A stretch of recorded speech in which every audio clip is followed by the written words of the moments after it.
L'Assemblea oggi ha finalmente approvato il bilancio di esercizio del 2022 con un certo ritardo, lo dobbiamo sottolineare, dovuto sia diciamo, ai tempi che sono stati necessari per la predisposizione dello stesso e poi per la maturazione dei tempi politici. Sono soddisfatto per l'approvazione del bilancio, però devo sottolineare, devo concordare sui diversi aspetti sulle diverse criticità negative che sono state evidenziate da parte dei miei colleghi,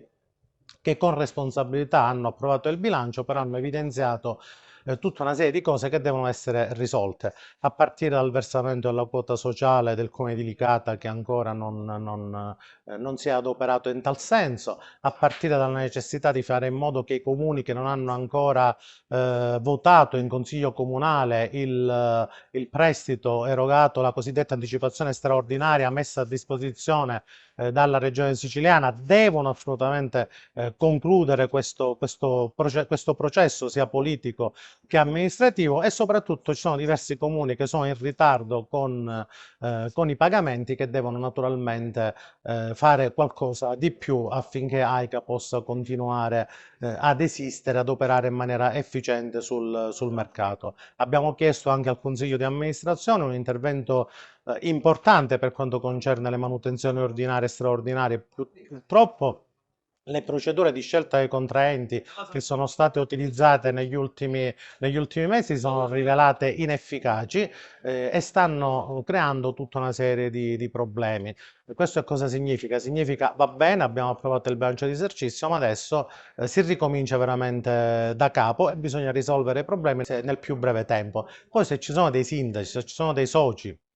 dei comuni, dei consigli comunali che non vogliono fare parte di AICA, possono uscire dalla società in qualunque momento, anzi io direi di aprire un tavolo per capire chi ci sta e chi non ci sta.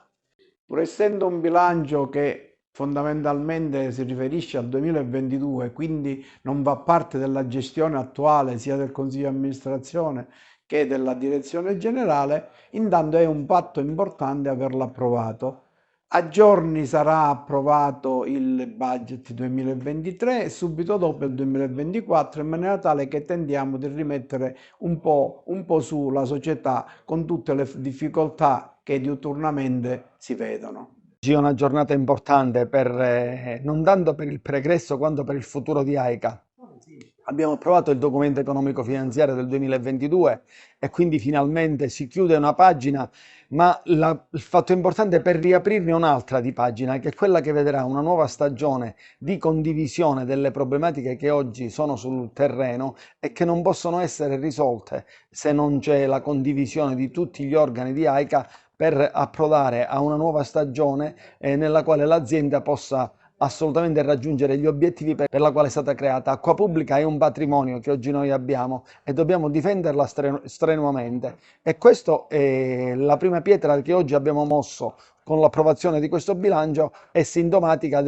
di quello che è intendimento della CDA, ma anche degli altri organi di poter operare a servizio delle comunità che noi amministriamo.